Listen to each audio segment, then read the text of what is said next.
Hi, I am Purna Bikkasani MD, gastroenterologist, author of the book Joy of Life, a bestseller on Amazon, and a life coach. Today, we're going to discuss whether the charitable contribution is a mere choice or a social obligation. The contribution could come from money, time, volunteering, coaching, guiding, or emotional support. Let us begin to find out who we are. People worldwide belong to the species Homo sapiens, and this is our human race. We had evolved from our ancestors in Africa during dramatic climate change 300,000 years ago on a 4.5 billion year old Earth. We possess the largest brains of all the previous human races, which enabled us to bond together and better adapted to the surroundings. We look, talk, and behave alike in many ways. We live, love, long, flourish, and perish together. 99.99% of our DNA is similar in structure and function, regardless of our color, ethnicity, culture, region, religion. COVID-19 pandemic illustrates that risks to any one of us threaten all of us. The science of anthropology, that is the study of the human behavior, biology, and societies, and genealogy, genetic studying, and paleontology, study of the plant and animals fossils, affirms that all the people on earth are cousins, anywhere from the first to the 5,000th. We are all African immigrants. That's right, immigrants. At the dawn of human evolution, people clustered around the equator to survive the brutal cold in Ice Age for about 100,000 years. As the weather improved, our ancestors emigrated to North Africa along the Nile River and built Egyptian civilization. Some of them crossed the Suez Canal and the Red Sea to settle along the Tigris and Euphrates rivers in the modern-day Iraq to build a Mesopotamian civilization.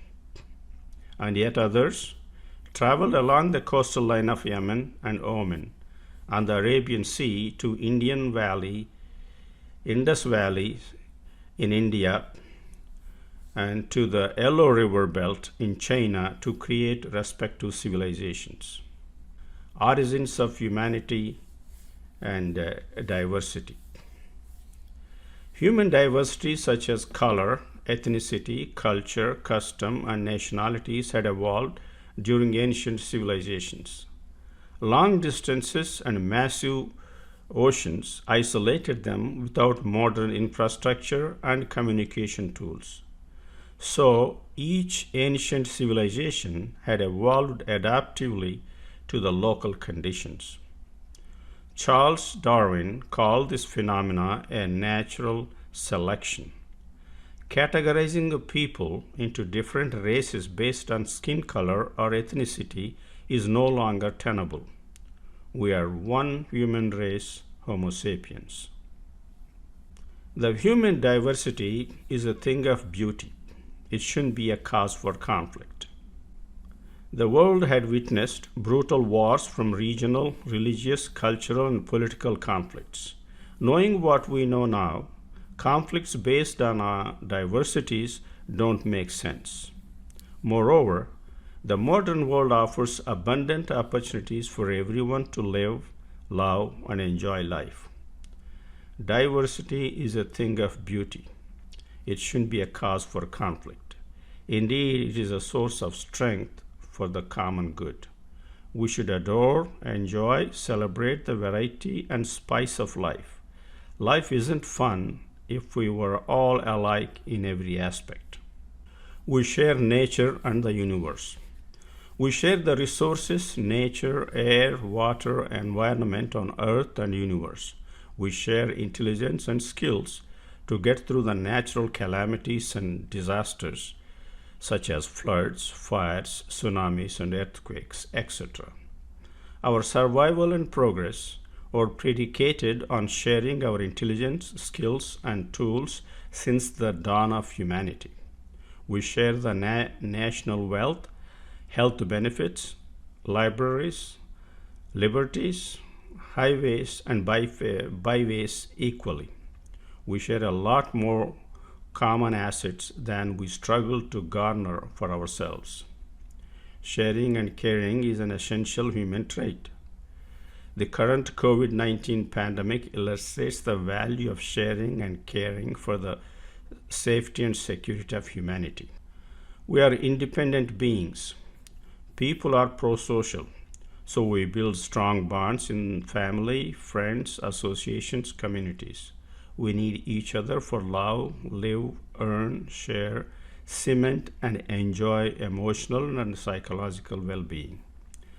Sir Isaac Newton said, "If I have seen further, it's by standing on the shoulders of the giants." Unquote. Newton had credited other natural scientists before him for his work on the theory of gravity, calculus, and light. I hope we all realize that our wealth, health, success, and happiness likewise is built on the backs of our communities. Recognizing this basic truth gives us healthy and happy perspectives in life. The shared purpose of humanity. The purpose of humanity is to survive and prosper and to build a better world for future. People go to work to make their living. No matter what work they do, they serve the communities in some measure. Adam Smith stated, quote, "It is not from the benevolence of the butcher, the brewer, or the baker that we expect our dinner, but from their regard to their self-interest. In so doing, they are serving the communities." Now, I would like to state the fact about family estate versus national assets. The world is growing more affluent. So are the number of millionaires and billionaires in the world. Families pass their wealth to children and grandchildren through wills and trusts. Listen to the Sanibel Captive Trust Company report on inherited wealth in 2019. Quote, "Today, sobering statistics continue to show that the children and grandchildren of their fortune-building parents will lose 65% of the wealth in the next generation and 90% of it by the following generation." Unquote. The best way to help our heirs is to pass fortunes to our immediate family and contribute to building a better world for our future generations. The modern world was built by the hard work of countless number of explorers, adventurers, scientists, reformers, revolutionaries, and humanitarians. Let us express heartfelt gratitude to them and commit to building a better world for the future as they did. Just to state some of these examples, our freedom of thought, democracy, and enlightenment is rooted in the Greek philosopher Socrates. He questioned the youth in the streets of Athens about freedom, democracy, and government's role. He chose to give his life to preserve the freedom of thought over living in exile. Exploring continents started by Leif Erikson, a Norwegian, was the first European to reach North America 500 years before Christopher Columbus. Study of planetary motion and universe began with Polish national Nicholas Copernicus. He staked the idea that planetary motion was heliocentric in the 15th century. That is, Earth revolves around the sun. disproving the previous religious belief that Earth was the center of the universe. We have learned about the evolution of life on Earth from an English naturalist, Charles Darwin. His theory of evolution by natural selection became the foundation of modern evolutionary studies. It is not the strongest, quote from him, it is not the strongest or the most intelligent who will survive, but those who can best manage change. The critical here is the managing the change and changing circumstances is the most important element in this quote. Magna Carta was the first charter in human history to snub the monarchy's system's abusive powers that began 4,000 years before in Mesopotamia. Henceforth, the British king, nobles, and ordinary Englishmen have been subjected to the same laws in England.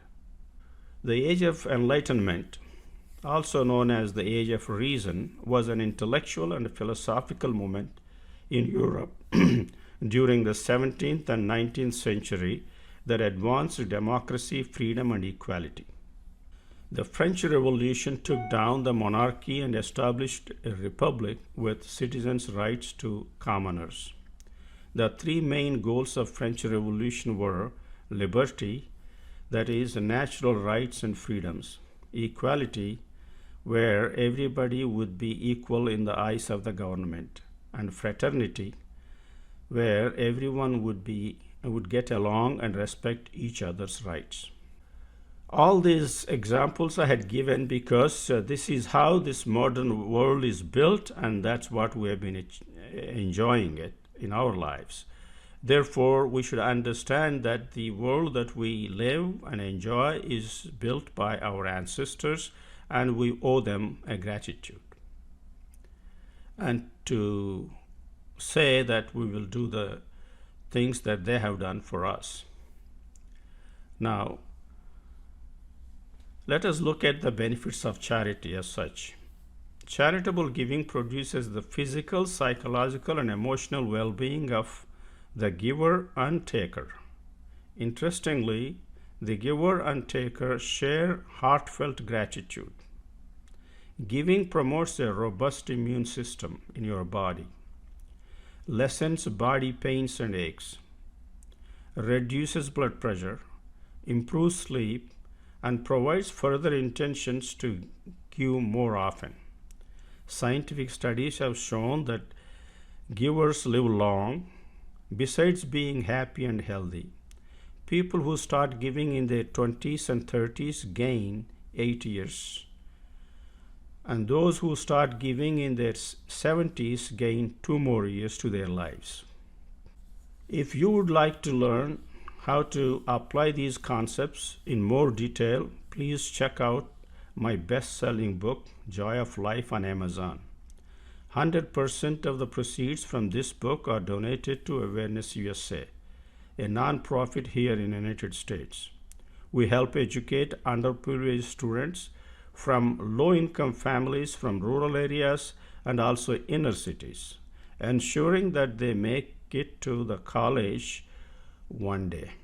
Additionally, we also offer workshops and counseling for those who need it. Please check our website, awarenessusa.org. You can also email or call us for assistance or more information. Thank you very much for listening. Have a nice day and a happy life. Bye.